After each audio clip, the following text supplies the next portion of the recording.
شهر رمضان الذي أنزل فيه القرآن هدى للناس وبينات من الهدى والفرقان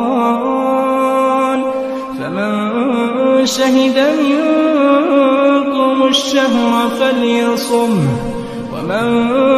كان مريضا أو على سفر فعدة من أيام أخر يريد الله بكم اليسر ولا يريد بكم العسر ولتكملوا العدة ولتكبروا الله على ما هداكم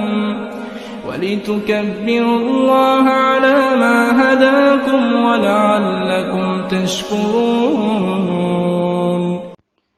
بسم اللہ الرحمن الرحیم نحمده ونصلی علی رسوله الکریم اما بعد ونعوذ باللہ من الشیطان الرجیم بسم اللہ الرحمن الرحیم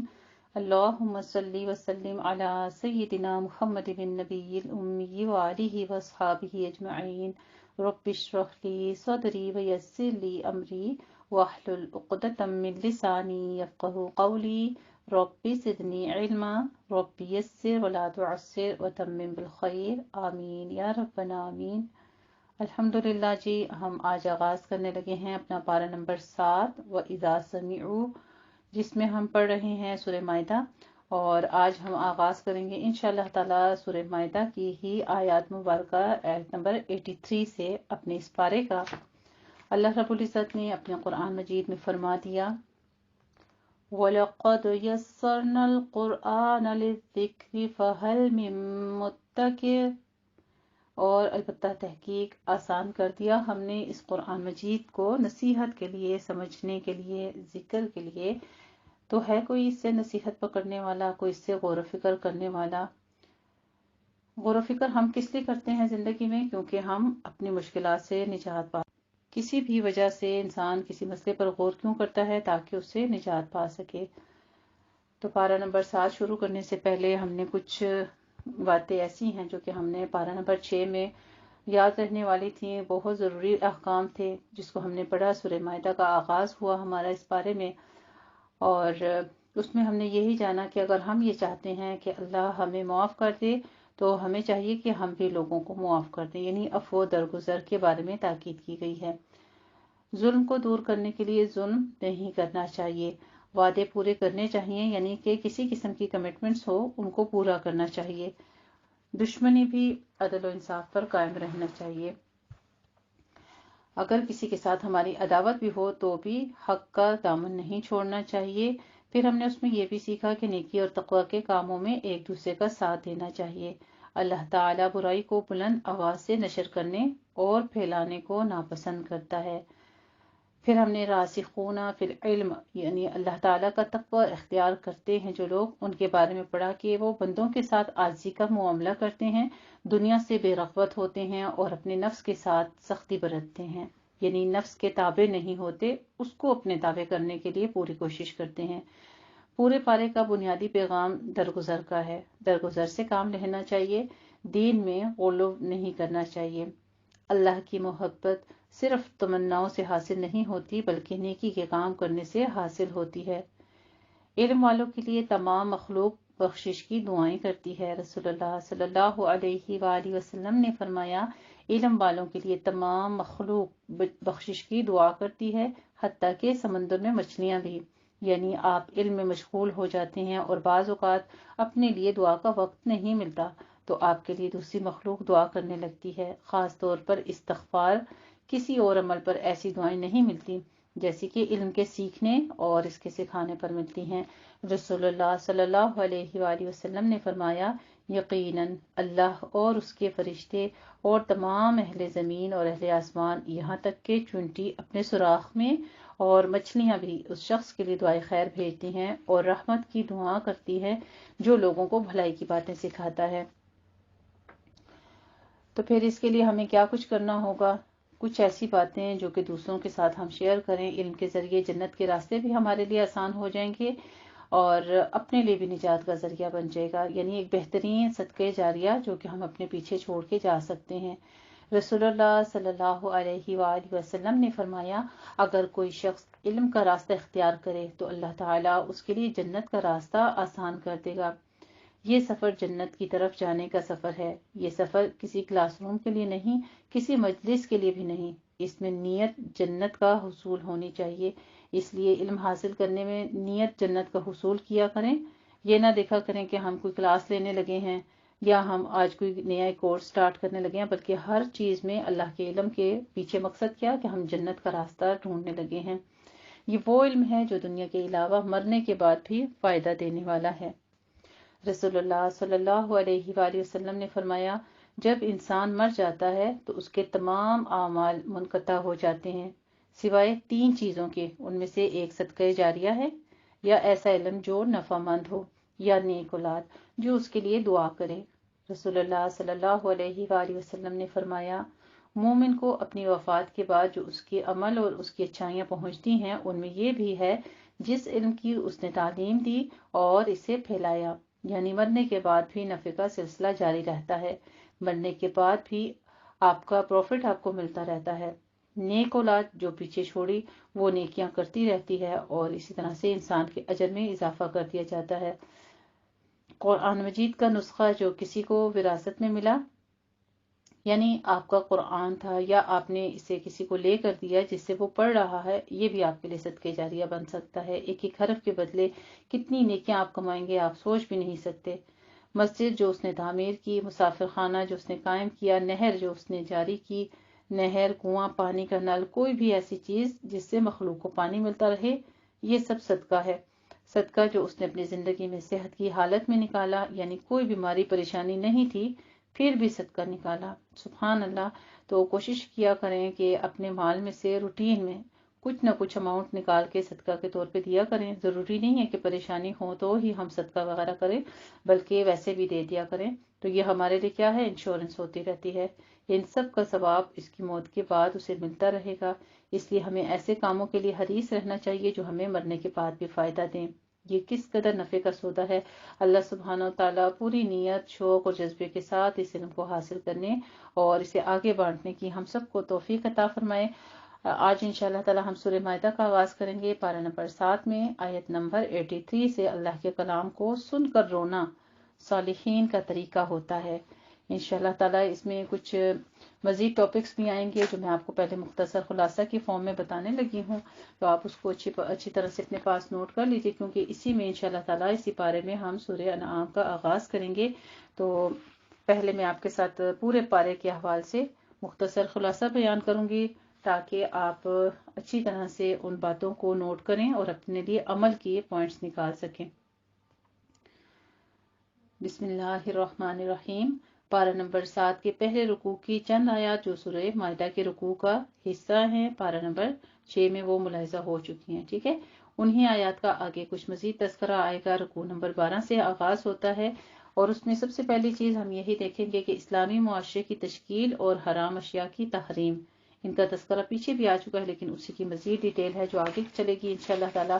پھر ہم احرام کی حالت میں جو پابندیاں ہیں اللہ کی طرف سے اور بیت اللہ کا حقیقی مقام کیا ہے اس کے بارے میں جانیں گے انشاءاللہ تعالیٰ کہ کیا کیا چیزیں منع ہیں اور کیا حرام ہیں، کن چیزوں کے بارے میں روکا گیا ہے، انشاءاللہ تعالیٰ وہ تمام چیزیں پڑھیں گے۔ پھر تعمق فی الدین، بلا ضرورت سوالات اور وصیت پر شہادت کے احکام جو ہیں وہ ہم پڑھیں گے، اور اس رکوع میں اس بات کی طرف متوجہ کیا جائے گا کہ بعض لوگ حضور صلی اللہ علیہ وآلہ وسلم سے ایسے سوالات کرتے تھے کہ اگر ان کا جواب نہ دیا جاتا تو شریعت کا قانون بن جاتا اور ہر آدمی کو اس کو کرنا لازم ہو جاتا، تو اس لیے کچھ اس میں رعایات بھی ہیں اور ان میں دفاع کی باتیں بھی ہیں کہ اگر ایسا ہو جائے تو پھر آپ کو کیا کرنا چاہیے۔ انشاءاللہ یہ آیات مبارکہ کے ترجمے میں ہم پڑھیں گے۔ پھر ہم رکوع نمبر 15 میں پڑھیں گے کہ قیامت کے روز انبیاء علیہ السلام سے سوال اور عیسائیوں کی فضیحت، یعنی اس رکوع میں بتایا جائے گا دنیا کی عدالت میں اللہ کی گواہی کو مخفی رکھنے سے منع کیا گیا ہے، اور زیادہ واضح اور تحقیقی شہادت کے طریقے بیان کیے گئے ہیں کہ روز محشر کس طرح سے حضرت عیسیٰ علیہ السلام سے اللہ سبحانہ و تعالیٰ سوال کریں گے اور ان کی امت کے بارے میں کیا گفتگو ہے۔ اس میں ہم یہ بھی دیکھیں گے کہ ہمارا دل کون سی باتیں ہیں جس پہ مطمئن ہو جائے، اللہ کی عبادت خوب کریں اور انعامات پر گواہ رہیں، اور ہر حال میں اللہ کی شکر گزاری کی طرف ترجیح دی جائے گی۔ پھر ہم رکوع نمبر 16 پڑھیں گے، جس میں قیامت کے روز حضرت مسیح علیہ السلام کی سچی گواہی کا تذکرہ ہے، اور یہ اس پارے کا جو ہوگا سورہ مائدہ کا آخری رکوع ہوگا۔ اس میں روز حشر کا نقشہ چل رہا ہے، جس میں اللہ تمام رسولوں اور ان کی امتوں کو جمع کر کے سوال کریں گے، اور حضرت عیسیٰ علیہ السلام سے بھی اس کی امت کے بارے میں سوال ہوں گے انشاءاللہ تعالی۔ یہاں پہ ہماری سورت جو ہے وہ تکمیل ہو جائے گی، اور اس میں ہمیں یہی پتہ چلتا ہے کہ اللہ سبحانہ وتعالیٰ کا قانون مکافات اس کائنات کی طرح محکم اور اٹل ہے، اور پوری کائنات پر اللہ کے سوا کسی کا تصرف نہیں، اور نہ ہی کسی کی حکومت ہے۔ وہ جس طرح چاہتا ہے اپنے احکام صادر فرماتا ہے، اور جس کے لیے چاہتا ہے شفاعت کی اجازت دیتا ہے، اور وہی اس کا حقدار ہے۔ یعنی آیت توحید پر ہی یہاں پہ ہماری سورت تکمیل ہوگی انشاءاللہ تعالیٰ۔ پھر ہم سورہ انعام کا آغاز کریں گے۔ سورہ انعام میں چونکہ مویشیوں کی حلت اور ان کی حرمت کا تذکرہ ہے، اس لیے اس کا نام الانعام رکھا گیا۔ یہ بھی مکی صورت ہے جو بیک وقت مکی دور کے آخری ایام میں نازل ہوئی۔ اس کے نزول کے وقت جو حالات تھے وہ درج کیے گئے ہیں انشاءاللہ تعالیٰ، وہ ہم آغاز سے پڑھیں گے، اور پھر اس کے رکوع نمبر 1 میں ہمیں پتہ چلے گا کہ اللہ کی ذات و صفات کے دلائل کیا کیا ہیں، اور مشرکین کے اعتراضات کے بارے میں ہمیں معلوم ہوگا کہ مشرکین مکہ کیا کہتے تھے، کہ یہ فرشتے لکھی لکھائی باتیں لے کر آئے ہیں، یا آپ صلی اللہ علیہ وآلہ وسلم پر یہ اتری ہے نہیں ہوتی ہے، یعنی اس طرح کے کچھ احکام ہیں جو ہم پڑھیں گے انشاءاللہ تعالیٰ۔ پھر رکوع نمبر 2 میں تذکرہ ملتا ہے کائنات کا مالک اللہ ہے، اور وہی دعوت حق کو کامیاب کرتا ہے، یعنی اللہ کے سوا کوئی نہیں ہے جو کارساز ہو اس دنیا کا۔ وہی فاطر السماوات والارض ہے، یعنی کھولنے والا ہے، بنانے والا ہے، ہر چیز کا تخلیق کرنے والا ہے آسمان و زمین میں۔ رکوع نمبر 3 میں ہم پڑھیں گے مشرکین کا مجادلہ اور ان کا انجام۔ یہاں سے توحید کی گواہی کے کلام اللہ کو پیش کیا جائے گا، اور واضح ہو کہ حق اور حضرت نبی کریم صلی اللہ علیہ وآلہ وسلم کی سچائی کو یہود و نصارہ اس طرح پہنچاتے ہیں جیسے اپنی اولاد کو پہچانتے ہیں، تو آپ صلی اللہ علیہ وآلہ وسلم پھر کیسے جھوٹ بول سکتے ہیں؟ یعنی آپ کے بارے میں یہ پچھلی قوموں کی جو کتابیں نازل ہو چکی ہیں ان میں تمام گواہیاں موجود ہیں، ان کا تذکرہ پڑھیں گے ہم انشاءاللہ تعالی۔ رکوع نمبر 4 میں ہم پڑھیں گے منکرین حق کو انتباہ، اور حضرت نبی کریم صلی اللہ علیہ وآلہ وسلم کو تسلی دی جا رہی ہے کہ دعوت حق کی تکذیب اور استہزاء کرنے والوں کے انجام سے پردہ کشائی کی گئی ہے، اور یہ بتایا گیا ہے کہ قیامت کے روز ان کا حال کیا ہوگا انشاءاللہ تعالیٰ۔ پھر آگے ہم رکوع نمبر 5 میں پڑھیں گے منکرین حق کا انجام اور تقدیر الہی، یعنی انسانی فطرت کے متعلق یہ بات واضح ہوئی تھی کہ اس کو ہوش اور تنبیہ اس وقت ہوئی تھی جب وہ کسی سخت مصیبت یا آزمائش میں مبتلا ہوتا ہے، اور کوئی اس کی مدد کے لیے نہیں پہنچ سکتا۔ تو انشاءاللہ تعالیٰ اس میں بھی اس حقیقت کی طرف اشارہ ہم دیکھیں گے کہ اللہ کی سنت یہی رہی ہے کہ ہر زمانے کے رسول آئے اور انہوں نے اللہ تعالیٰ کے احکام پہنچائے، اور ان کی نافرمانی بھی کی گئی۔ تو کچھ احوال پڑھیں گے ہم ان قوموں کے بارے میں، ان لوگوں کے بارے میں اس میں جو کہ نبیوں کا انکار کرتے تھے۔ پھر ہم رکوع نمبر 6 میں پڑھیں گے دعوت حق کے غریب مسلمانوں کا مقام۔ اس رکوع میں مسلمانوں کو خاص طور پر توجہ دلائی گئی ہے کہ وہ غریب مسلمانوں کے ساتھ کوئی امتیازی رویہ اختیار نہ کریں، اور ان کے ساتھ ویسا ہی سلوک روا رکھیں جیسا کہ دوسرے مسلمانوں کے ساتھ رکھتے ہیں۔ پھر ہم رکوع نمبر 7 میں پڑھیں گے مکافات عمل، اور اس کے انجام کا اختیار اللہ کے پاس ہے۔ مومنین کو اس رکوع میں متنبہ کیا گیا ہے کہ مکافات عمل اور اس کے انجام سے باخبر رہیں۔ اس رکوع سے مجرمین اور مکذبین یعنی اہل مکہ کو مخاطب کیا گیا ہے، نیز یہ کہ نبی اور مومن کا کیا رویہ ہونا چاہیے۔ حضور صلی اللہ علیہ وآلہ وسلم کے معجزے شق القمر سے لے کر ہجرت کے بعد جنگ بدر سے فتح مکہ تک واقعات سے ثابت ہوا کہ منکرین و مکذبین کا نام و نشان مٹ گیا انشاءاللہ تعالیٰ۔ پھر آگے ہم پڑھیں گے رکوع نمبر 8 میں منکرین حق سے کنارہ کش رہو، یہ آپ صلی اللہ علیہ وآلہ وسلم کو حکم دیا جائے گا۔ گزشتہ رکوع کے آخر میں انسان کو اس کے انجام سے ڈرایا گیا کہ وہ دنیا میں کس طرح اپنی رات دن میں زندگی بسر کرتا ہے، اور آخر کار ایک لمبی نیند کے بعد وہ اپنے پروردگار کی طرف لوٹایا جائے گا۔ تو اس رکوع کے آغاز میں بھی اسی حقیقت کی طرف اشارہ ہے کہ انسانی زندگی اللہ تعالیٰ کی حکومت قاہرہ کے قبضے میں ہے۔ انشاءاللہ تعالیٰ ہم مزید احکامات پڑھیں گے اپنے رکوع نمبر 9 میں، اور اس میں ہم حضرت ابراہیم علیہ السلام کا سب سے پہلے توحید پرست ہونا، یہ تمام ڈیٹیل جو ہیں ہم انشاءاللہ تعالیٰ واضح ہدایات جو تھیں، جو ان کو دی گئی تھی توحید اور شرک کے بارے میں، یہ تمام احکام پڑھیں گے۔ بہت غور سے سنیے گا، بہت امپورٹنٹ ٹاپکس ہیں جو یہاں پہ بیان کیے جا رہے ہیں، تاکہ ہماری زندگی کیسی گزر رہی ہے، کیا ہم ملت ابراہیم پر زندگی گزار رہی ہیں، کسی قسم کے شرک میں تو مبتلا ہو کے ہماری زندگیاں بسر نہیں ہو رہی۔ تو ہدایت کے بہت سارے اس میں پہلو ہیں انشاءاللہ تعالیٰ جو ہم رکوع نمبر 9 میں پڑھیں گے۔ پھر رکوع نمبر 10 میں بیان کیا گیا ہے حضرت ابراہیم علیہ السلام کی اولاد بھی دعوت حق کی پیغمبر تھی۔ حضرت ابراہیم علیہ السلام کی توحید پرستی کا تذکرہ تھا۔ اسی نسبت سے یہاں گزشتہ جو حق کے قافلے ہیں ان کے بارے میں تذکرہ ہے کہ وہ کس طرح سے جب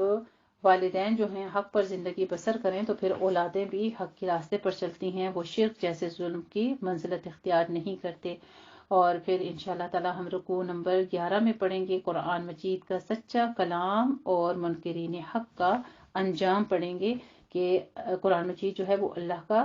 سچا کلام ہے، اور نبی آخر الزمان صلی اللہ علیہ وآلہ وسلم جب تشریف لائے تو یہ ان کے سامنے پیش کیا گیا، جس پر مشرکین اور یہود و نصارہ نے صاف انکار کر دیا۔ تو اہل کتاب کے ساتھ تذکرہ ہے کہ انہوں نے یہ ظلم کیا تھا اپنے ساتھ۔ پھر انشاءاللہ تعالی اللہ سبحانہ وتعالیٰ کی ذات اور نظام ربوبیت سے استشہاد رکوع نمبر 12 میں ہم پڑھیں گے۔ اس رکوع میں اللہ تعالیٰ کی ذات و صفات کے بارے میں انفس و آفاق سے استدلال کیا گیا ہے کہ اللہ نے کائنات میں اپنی مخلوق کے عناصر ترکیبی کے لیے کس طرح سے اس کے ارد گرد اپنی قدرت کے کرشمے قائم کیے ہیں۔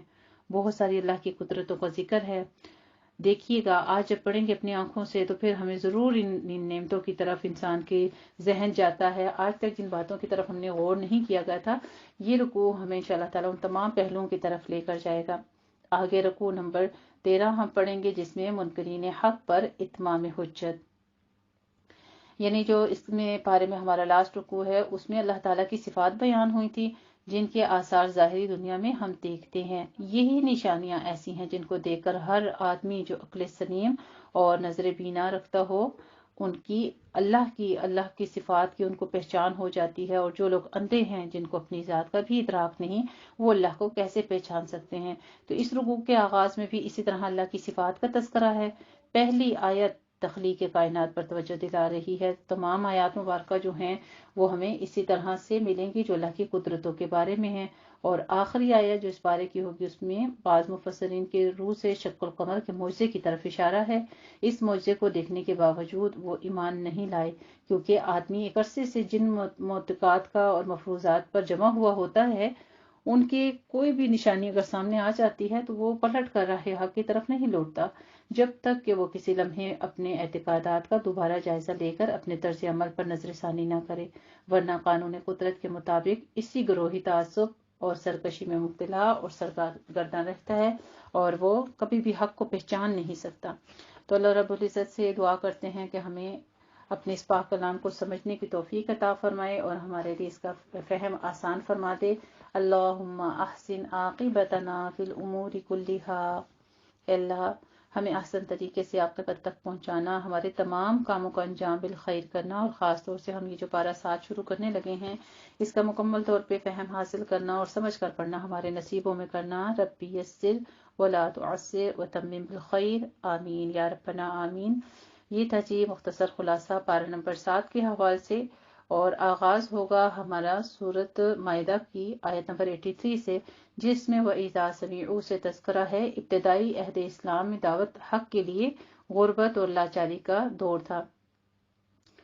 اس کا تذکرہ یہاں سے سٹارٹ ہوتا ہے۔ جب مکہ میں ظلم و ستم بڑھ گیا تو حضرت نبی کریم صلی اللہ علیہ وآلہ وسلم سے اجازت لے کر بہت سے لوگ حبشہ ہجرت کر کے چلے گئے، یعنی 70,000 لوگوں کا وفد تھا یہ جو وہاں گئے تھے۔ قریش مکہ نے ان کا پیچھا کیا، اور نجاشی جو کہ حبشہ کا بادشاہ تھا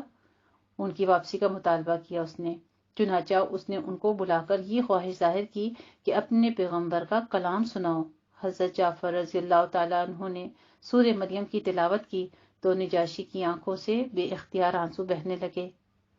وہ بول اٹھا۔ اس کلام میں وہی روح بول رہی ہے جو حضرت مسیح علیہ السلام کے کلام میں تھی۔ اس وقت نجاشی کے علاوہ خود عرب میں بھی عیسائیوں کی بہت بڑی تعداد ایمان کی دولت سے مالا مال ہوئی، لیکن یہودیوں کا جمود نہ ٹوٹا۔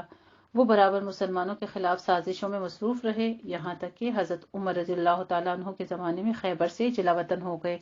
اور پھر آپ نجاشی کے بارے میں یہاں پہ پڑھیں گے کہ اس کی آنکھوں سے آنسو جاری ہوئے، یعنی کہ وہ اس طرح ایمان لے آیا۔ تو ہم کیسے لوگ ہیں جو ہم ایمان کے حال میں پیدا ہوئے، اور ہم جب یہ قرآن سنتے ہیں، پڑھتے ہیں، کیا ہمارے دلوں پر ایسے اثر کرتا ہے؟ کیا یہ قرآن سنتے ہوئے، اللہ کا کلام سنتے ہوئے، آج آپ کے ساتھ یہ فہم القرآن کروانے کا، دورہ قرآن کروانے کا مقصد بھی کیا ہے کہ ہم اس قرآن کا مفہوم سمجھ سکیں، ہم سمجھ سکیں کہ اللہ کی اس آیات میں ذکر کیا ہے،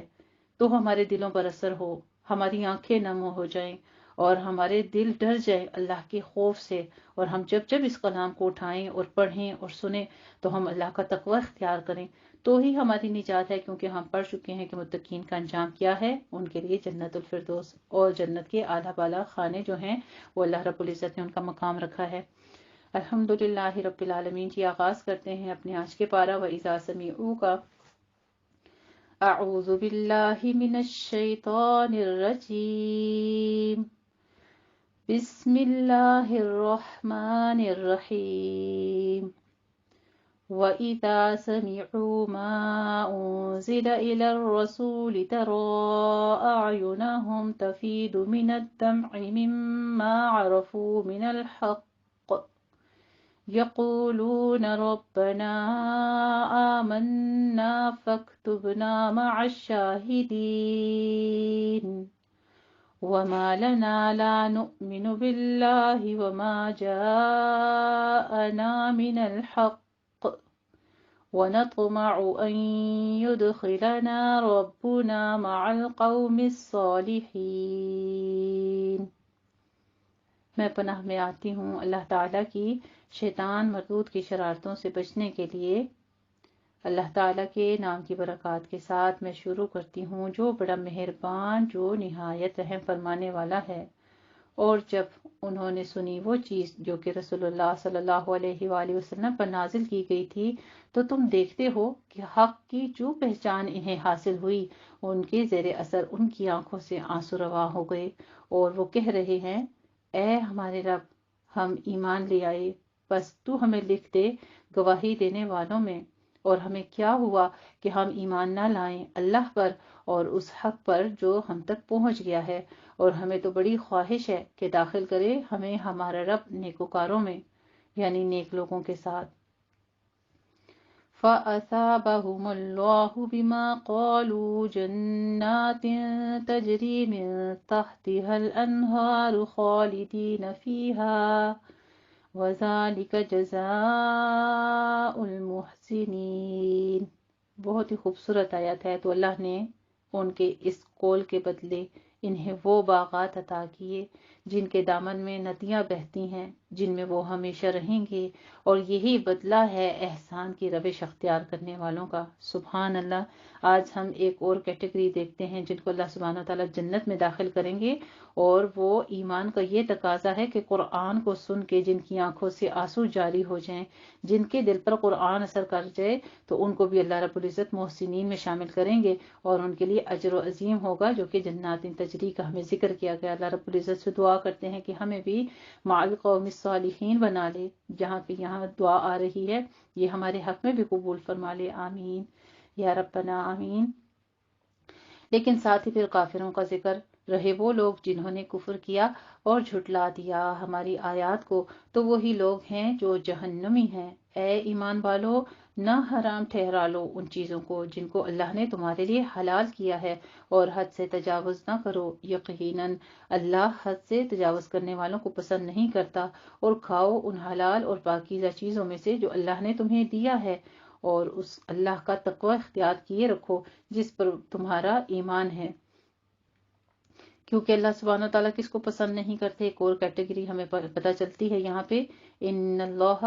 لا يحب المعتدین۔ پیچھے انشاءاللہ تعالیٰ ہم اور بھی مزید پڑھیں گے، پیچھے پاروں میں بھی ہم پڑھتے آ رہے ہیں کہ اللہ رب العزت کن سے محبت کرتا ہے اور کن سے نفرت کرتا ہے، یعنی جن کو ناپسند کرتا ہے۔ تو اس میں معتدین بھی شامل ہیں، یعنی حد سے تجاوز کرنے والے۔ لا یؤاخذکم اللہ باللغو، اللہ تعالیٰ مواخذہ نہیں کرے گا تم سے تمہاری ان قسموں میں جو لغو ہوتی ہیں یعنی جھوٹی ہوتی ہیں، لیکن وہ ضرور مواخذہ کرے گا تم سے ان قسموں پر جن کو تم نے پختہ کیا ہے۔ سو اس کا کفارہ ہے، قسم کا کفارہ بتا رہے ہیں، اپنے پاس نوٹ کر لیجئے۔ جب آپ کسی بات پر حق کی سچی قسم کھا لیتے ہیں، پختہ قسم کھا لیتے ہیں، یعنی ایک تو ہوتی ہے کہ واللہ تاللہ اللہ کی قسم، یہ ایک فطرت یعنی ایک عادت بنا دیتے ہیں اپنی بات بات پہ قسمیں کھانا، تو ان پہ پکڑ نہیں ہے۔ لیکن جو پختہ عہد کر لیا، جیسے ہم چھوٹی چھوٹی سی باتوں پہ کہہ دیتے ہیں مجھے اللہ کی قسم اب تو میں اس بھائی کے گھر نہیں جاؤں گی، یا اس کے گھر کا نمک بھی نہیں کھاؤں گی، یا اللہ کی قسم میں ایسا نہیں کروں گی، تو یہ قسم ایسی ہے کہ اس کے اوپر پکڑ ہے۔ اگر وہ آپ نے اب اچانک خدا نہ خواستہ کوئی ایمرجنسی ہوتی ہے اور آپ کو جانا پڑ گیا تو قسم تو توڑنی پڑے گی، ہر حال میں توڑنی پڑتی ہے۔ اگر خدا نہ خواستہ ایسی کوئی ایمرجنسی آ گئی، اچانک کسی کی طبیعت اسی گھر میں خراب ہوئی، اب قریبی رشتہ بھی ہے اور آپ قسم بھی کھا بیٹھے ہیں، اور بہت سارے ایسے معاملات ہوتے ہیں، تو میں ایک چھوٹی سی مثال آپ کے ساتھ بیان کر رہی ہوں۔ تو پھر کیا کرنا چاہیے؟ پھر اس کا کفارہ ہے کھانا کھلانا 10 مساکین کو، اس درجے کا کھانا جیسا تم اپنے گھر والوں کو کھلاتے ہو، یا ان کو کپڑے پہنانا، یا کسی غلام کو آزاد کرنا، 10 مساکین کے لیے حکم ہے۔ پھر جو کوئی اس کی استطاعت نہ رکھتا ہو تو وہ 3 دن کے روزے رکھے کفارے کے طور پر۔ یہ کفارہ ہے تمہاری قسموں کا جب تم قسم کھا کر توڑ بیٹھو، اور اپنی قسموں کی حفاظت کیا کرو۔ اس طرح اللہ تعالیٰ تمہارے لیے اپنی آیات کو واضح فرما رہا ہے تاکہ تم شکر کرو۔ تو اب شکر یہی ہے نا کہ اللہ نے پہلے ہی بتا دیا ہے، اب بچنا ہے جھوٹی قسمیں کھانے سے، یا اتنی بڑی بڑی قسمیں کھانے جو ہمیں تو توڑنی بھی پڑ جائیں، ٹھیک ہے، احتیاط برتنی ہے۔ اللہ رب العزت نے جہاں نمازوں کا حکم دیا ہے کہ واحفظوا علی الصلوات، کہ اپنی نمازوں کی حفاظت کرو، تو یہاں پہ ہے واحفظوا ایمانکم، اپنی قسموں کی بھی حفاظت کرو۔ یا ایھا الذین آمنوا، پھر ایمان والوں کو کچھ تاکیدی حکم دیے جا رہے ہیں، کیا؟ یقیناً شراب اور جوا اور بت اور پانسے اور یہ سب گندے کام ہیں، شیطان کے عمل ہیں، تم ان سے بچ کر رہو تاکہ تم فلاح پاؤ۔ کامیابی کا ذریعہ بتایا جا رہا ہے، کامیابی کا راستہ بتایا جا رہا ہے، اور یہ برے کام ہیں، گندے کام ہیں، شیطان کے عمل ہیں، اس لیے ان سے بچنے کا حکم دیا جا رہا ہے۔ شیطان تو یہ چاہتا ہے کہ تمہارے درمیان دشمنی اور بغض پیدا کر دے شراب اور جوئے کے ذریعے سے، اور شیطان یہ بھی چاہتا ہے کہ تمہیں روکے اللہ کی یاد سے۔ دیکھ لیجیے، اس سے ہمیں یہ بھی پتہ چلتا ہے کہ یہ ایسے عمل ہیں جس سے انسان غافل ہو جاتا ہے اللہ کی عبادت سے۔ تو یہ شیطان کا ایک وار ہے کہ وہ روکتا ہے انسان کو عبادت سے اور اللہ کی یاد سے۔ تو اب باز آتے ہو یا نہیں؟ استغفر اللہ العظیم، فہل انتم منتہون، اللہ کی طرف سے کیسی ڈانٹ والا جملہ ہے۔ کیا اب تم باز آتے ہو یا نہیں؟ اور اطاعت کرو اللہ کی، اور اطاعت کرو رسول کی صلی اللہ علیہ وآلہ وسلم کی، اور ان کی نافرمانی سے بچتے رہو۔ پھر اگر تم پیٹ پھیر لوگے تو جان لو کہ ہمارے رسول صلی اللہ علیہ وآلہ وسلم پر تو ذمہ داری ہے بس صاف صاف پہنچا دینے کی ان لوگوں پر جو ایمان لائے اور نیک عمل کیے۔ کوئی گناہ نہیں ہے اس میں جو وہ پہلے کھا پی چکے، جب تک وہ تقوی کی روش اختیار کیے رکھیں گے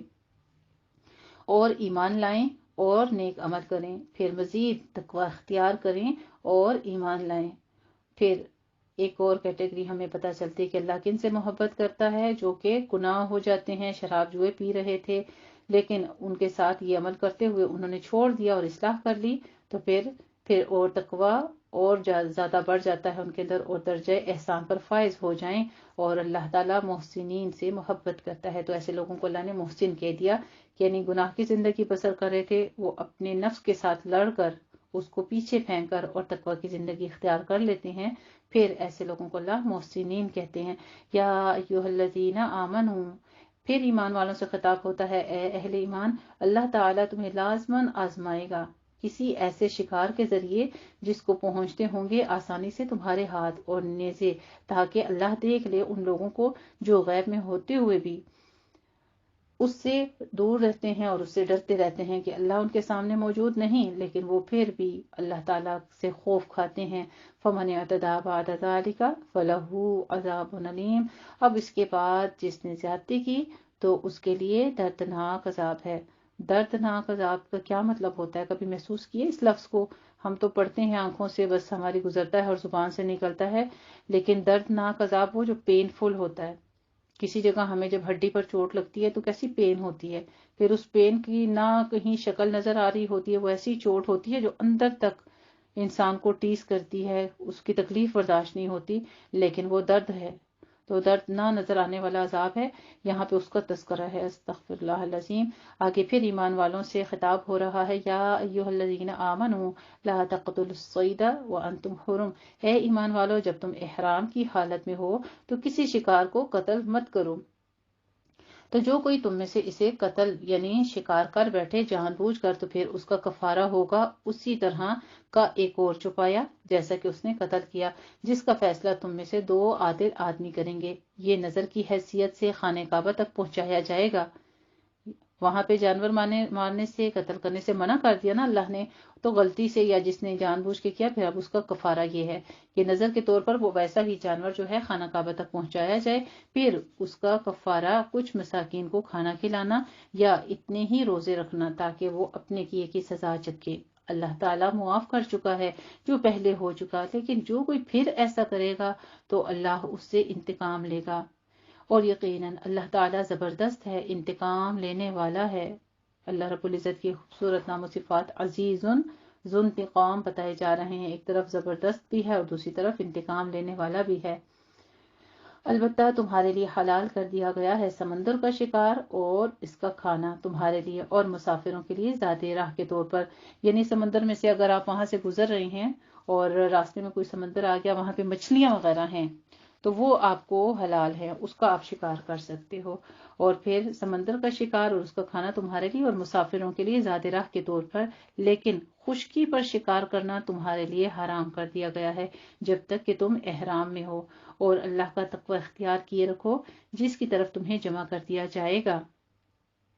جعل اللہ الکعبۃ البیت الحرام، اللہ تعالیٰ نے کعبے کو جو کہ بیت الحرام ہے لوگوں کے قیام کا باعث بنا دیا ہے، اور حرمت والا مہینہ قربانی کے جانور اور وہ جانور بھی جن کے گلوں میں پٹے ڈال دیے گئے ہوں، یہ اس لیے کہ تم اچھی طرح جان لو کہ اللہ تعالیٰ کو آسمانوں اور زمین کی ہر شے کا علم ہے۔ سبحان اللہ، دیکھیے کتنا ایک وارننگ دی جا رہی ہے، ایک واضح قسم کا نوٹس دیا جا رہا ہے، وَأَنَّ اللَّهَ بِكُلِّ شَيْءٍ عَلِيمٌ، کہ اللہ ہر ایک چیز کا، ہر شے کا علم رکھتا ہے، اور یہ کہ اللہ ہر شے کا علم رکھتا ہے۔ اعلموا ان اللہ شدید العقاب، جان لو کہ اللہ سزا دینے میں بہت سخت ہے، اور یہ کہ اللہ غفور الرحیم ہے۔ ساتھ ہی پھر توبہ کے دروازے کھلنے ہیں، قربان جاؤں اپنے رب کے، اللہ غفور الرحیم۔ سبحان اللہ، اللہ کی خوبصورت نام و صفات، بخشنے والا بھی اور بہت رحم فرمانے والا بھی ساتھ ہی بیان ہو گئی۔ ما علی الرسول الا البلاغ، رسول پر سوائے پہنچا دینے کے اور کوئی ذمہ داری نہیں ہے، اور اللہ جانتا ہے جو کچھ تم ظاہر کرتے ہو اور جو کچھ تم چھپاتے ہو۔ پھر ایک نوٹس دیا جا رہا ہے اور بتایا جا رہا ہے کہ محتاط رہو، کیونکہ اللہ دلوں کے بھید بھی جانتا ہے، جو کچھ ہم ظاہر کر رہے ہوں یا جو ہمارے نفسوں میں ہے، اللہ سب کچھ جانتا ہے۔ قُلْ لَا يَسْتَوِي الْخَبِيثُ وَالطَّيِّبُ، اے نبی کریم صلی اللہ علیہ وآلہ وسلم آپ کہہ دیجئے کہ ناپاک اور پاک برابر نہیں ہو سکتے، چاہے ناپاک شے کی کثرت تمہیں اچھی لگے تو اللہ کا تقوی اختیار کرو، اے ہوش مندو، اے عقل والو، تاکہ تم فلاح پاؤ۔ پھر کامیابی کا ایک اور سورس بتایا جا رہا ہے کہ اللہ کا تقوی اختیار کرو، اور وہ کیسے ہوگا کہ یعنی ناپاک کو پاک کے ساتھ مت ملاؤ۔ جیسے پیچھے ہم پڑھ چکے ہیں پچھلے پاروں میں تجارت اور سود کے بارے میں، تو لوگ کہتے تھے کہ یہ بھی کاروبار ہے وہ بھی کاروبار ہے، لیکن ایک چیز کو ناپاک کہہ دیا اور تجارت کو حلال، سود کو حرام کہہ دیا اور تجارت کو حلال کہہ دیا۔ پھر اس کی وجہ بھی بتا دی کہ کامیابی کا راز اسی میں ہے، یہی راستہ ہے جو کامیابی پانے والا ہے۔ پھر آگے ایمان والوں سے دوبارہ خطاب ہوتا ہے، یا ایھا الذین آمنوا لا تسألوا، اے اہل ایمان ان چیزوں کے متعلق سوال نہ کیا کرو جو اگر تم پر ظاہر کر دی جائیں تو تمہیں بری لگیں، اور اگر تم سوال کرو گے ایسی چیزوں کے بارے میں جبکہ ابھی قرآن کا نزول جاری ہے تو تمہارے لیے وہ ظاہر کر دی جائیں گی۔ اللہ تعالیٰ نے اس میں درگزر سے کام لیا ہے، اور اللہ بخشنے والا اور بردبار ہے۔ واللہ غفور حلیم۔ اللہ سبحانہ تعالیٰ کے خوبصورت نام و صفات غفور حلیم بیان کیے جا رہے ہیں۔ قد سألها قوم من قبلکم، تم سے پہلے ایک قوم اہل کتاب نے اس قسم کے سوالات کیے تھے اور پھر وہ ان کا انکار کرنے والے بن گئے تھے، یعنی جب جواب مل گیا ان کو ان کے سوالوں کا تو پھر انہوں نے اس سے انکار کر دیا۔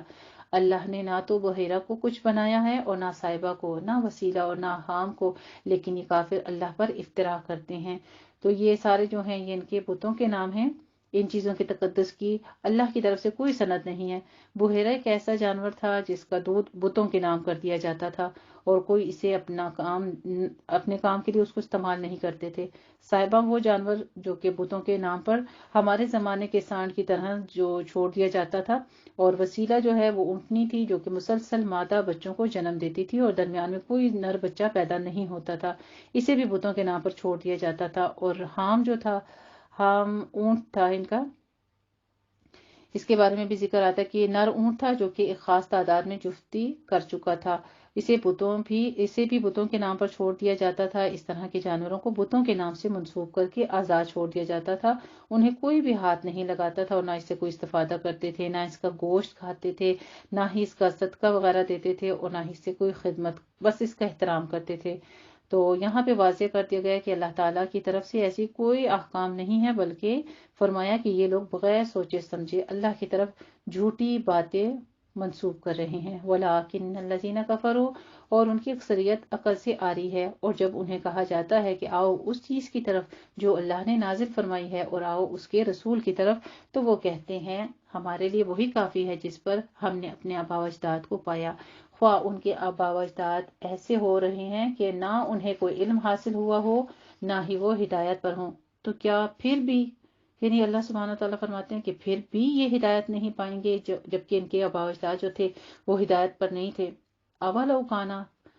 سوال کیا جا رہا ہے، پھر ایمان والوں سے ساتھ ساتھ پچھلی قوموں کے بارے میں بتا کے پھر سوال ہوتا ہے، آگے بتایا جا رہا ہے یا ایھا الذین آمنوا علیکم انفسکم، تم پر ذمہ داری ہے اے ایمان والو صرف اپنی جانوں کی، جو کوئی گمراہ ہو جائے وہ تمہیں نقصان نہیں پہنچا سکتا جبکہ تم ہدایت پر ہو۔ تو اپنی ہدایت کی سب سے پہلے فکر کرنی چاہیے، ہم دوسروں کو ہدایت دیتے دیتے اپنے عمل سے بھی کہیں آر نہ ہو جائے ہمیں اور ہم پیچھے نہ رہ جائیں۔ اللہ ہی کی طرف تم سب کو لوٹائے جانا ہے اور وہ تمہیں بتا دے گا جو کچھ تم کرتے رہے ہو۔ اے اہل ایمان، پھر ایمان والوں سے خطاب کہ تمہارے درمیان شہادت کا نصاب ہے، جبکہ تم میں سے کسی کو موت آ جائے اور وہ وصیت کر رہا ہو تو تم میں سے دو معتبر اشخاص بطور گواہ موجود ہوں یا دوسرے دو آدمی تمہارے غیروں میں سے ہوں۔ اگر تم زمین میں سفر کے لیے نکلے ہو اور حالت سفر میں تمہیں موت کی مصیبت پیش آ جائے تو تم ان دونوں کو گواہوں کو نماز کے بعد مسجد میں روک لو، پھر دونوں اللہ کی قسم کھائیں، اگر تمہیں شک ہو ہم اس کی کوئی قیمت وصول نہیں کریں گے اگرچہ کوئی قرابت دار ہی کیوں نہ ہو، اور نہ ہم چھپائیں گے اللہ کی گواہی کو، اگر ہم ایسا کریں تو یقیناً ہم گناہگاروں میں شمار ہوں گے۔ یعنی یہ وہ دونوں جو ہیں وہ گواہی دیں۔ پھر انا اذا لمن الآثمین، پھر اگر معلوم ہو جائے کہ ان دونوں نے جھوٹ بول کر گناہ کمایا ہے تو اب دو اور لوگ ان کی جگہ پھر کھڑے ہوں، اور ان لوگوں میں سے جن کی حق تلفی کی ہے ان پہلے دو لوگوں نے آپس میں وہ اللہ کی قسمیں کھائیں کہ ہماری گواہی زیادہ برحق ہے ان دونوں کی گواہی سے اور ہم نے کوئی زیادتی نہیں کی، اگر ایسا ہو تو یقیناً ہم ظالموں میں سے ہو جائیں گے۔ یہ وہ دو جو گواہ ہیں وہ قسم کھائیں گے، ٹھیک ہے، اپنے بارے میں کہ اگر ہم نے ایسا کیا، ہم جھوٹی گواہی دے رہے ہیں تو ہم ظالموں میں سے ہو جائیں گے۔ ذالک ادنی ان یأتوا بالشہادۃ، یہ طریقہ کار قریب تر ہے کہ اس سے لوگ ٹھیک ٹھیک شہادت پیش کریں، یا کم از کم انہیں خوف رہے کہ ہماری قسمیں ان کی قسموں کے بعد رد کر دی جائیں گی، اور اللہ کا تقوی اختیار کرو اور سن رکھو، اللہ ایسے نافرمانوں کو ہدایت نہیں دیتا۔ ایک اور کیٹیگری ہمیں بار بار اللہ تعالیٰ ڈرنے کا، بچنے کا حکم دے رہے ہیں اور ساتھ میں سننے کا، غور سے سننے کا حکم دے رہے ہیں، کیونکہ بتاتے ہیں کہ ہدایت نہیں ملے گی کن کو، فاسقوں کو۔ تو ایک اور کیٹیگری کا یہاں پہ ہمیں پتہ چلتا ہے جن کو اللہ ہدایت نہیں دیتا، اور وہ ہیں فاسق یعنی کہ نافرمان۔ اس دن کا تصور کرو جس دن اللہ تعالیٰ تمام رسولوں کو جمع کرے گا اور پوچھے گا ان سے کہ آپ لوگوں کو کیا جواب ملا تھا، وہ کہیں گے کہ ہمیں کچھ معلوم نہیں۔ تو ہی بہتر جاننے والا ہے غیب کی باتوں کو۔ جب کہے گا اللہ سبحانہ و تعالیٰ کہ اے عیسیٰ ابن مریم، ذرا میرے ان انعامات کو یاد کرو جب تم پر میں نے کیے اور تمہاری والدہ پر، جبکہ میں نے تمہاری مدد کی روح القدس سے۔ یہ اب اللہ سبحانہ و تعالیٰ حضرت عیسیٰ علیہ السلام پر کیے گئے انعامات کا ذکر کر رہے ہیں، احسانات کا ذکر کر رہے ہیں کہ جب تم ماں کی گود میں تھے تو میں نے تم پر اور تمہاری والدہ پر پہلا احسان کیا تھا کہ روح القدس کے ذریعے سے مدد کی۔ تم گفتگو کرتے تھے لوگوں کے ساتھ، پنگھوڑے میں بھی اور بڑی عمر کو پہنچ کر بھی، اور یاد کرو میرے اس احسان کو کہ میں نے تمہیں سکھائی کتاب اور حکمت، یعنی تورات اور انجیل۔ اور یاد کرو جب تم بناتے تھے گارے پرندے کی ایک شکل میرے حکم کے ساتھ، پھر تم اس میں پھونک مارتے تھے تو وہ ایک اڑنے والا پرندہ بن جاتا تھا میرے حکم سے، اور تم اچھا کر دیتے تھے مادرزاد اندھے کو اور کوڑی کو میرے حکم سے۔ یعنی اب یہاں پہ یہ چیزیں دیکھ لیں کہ نفی شرک ہو رہی ہے کہ انبیاء کرام جو ہیں وہ کسی قسم کے معجزات خود سے نہیں رکھتے، ہر بات میں اللہ رب العزت فرما رہے ہیں بِإِذْنِی، میرے حکم سے۔ آج ہمارے خیر سے پیر صاحب کتنے ہی معاشرے میں بیٹھے ہوئے ہیں ہمارے ارد گرد، اور وہ ہر کام جو ہے وہ کہتے ہیں بس آپ لے آؤ، اور شرطیہ علاج ہے، اور شرطیہ شادی ہو جائے گی، اور شرطیہ بچے ہو جائیں گے، یہ وظیفہ بتائیں گے آپ کو، ایسے عمل کریں گے۔ تو کون خدا بن کے بیٹھا ہوا ہے رب کے علاوہ؟ یہ دیکھیں یہاں پہ انبیاء کی نفی کی جا رہی ہے کہ وہ بھی اللہ کے حکم سے کرتے ہیں۔ اور جب تم مردوں کو نکال کھڑا کرتے تھے میرے حکم سے، اور یاد کرو میرے اس احسان کو بھی جب میں نے بنی اسرائیل کے ہاتھ روک دیے تم سے، جبکہ تم آئے ان کے پاس کھلے معجزات کے ساتھ، تو کہا ان لوگوں نے جو ان میں سے کافر تھے کہ یہ تو صریح جادو کے سوا کچھ نہیں ہے۔ وَإِذْ أَوْحَيْتُ إِلَى الْحَوَارِيِّينَ أَنْ آمِنُوا بِي وَبِرَسُولِي، اور یاد کرو میرے اس احسان کو جب میں نے اشارہ کیا حواریوں کو کہ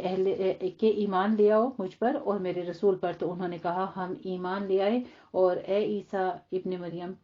علیہ السلام آپ بھی گواہ رہیے کہ ہم اللہ کے فرما بردار ہیں۔ اور ذرا یاد کرو اس واقعے کو جب حواریوں نے کہا کہ اے عیسیٰ ابن مریم علیہ السلام، کیا آپ کے رب کو یہ قدرت حاصل ہے کہ ہم آپ پر آسمان سے ایک دسترخوان اتاریں؟ جو اب جواب میں حضرت عیسیٰ علیہ السلام نے کہا کہ اللہ تعالیٰ کا تقوی اختیار کرو، یعنی اللہ سے ڈرو اگر تم ایمان رکھتے ہو۔ قالوا نريد ان ناكل منها، انہوں نے کہا کہ ہم چاہتے ہیں کہ ہم اس خوان میں سے کھائیں اور ہمارے دل بالکل مطمئن ہو جائیں اور ہمیں معلوم ہو جائے کہ آپ علیہ السلام نے جو کچھ ہم سے کہا ہے وہ سچ ہے، اور اس پر ہم گواہ بن جائیں۔ قال عیسیٰ ابن مریم اللهم ربنا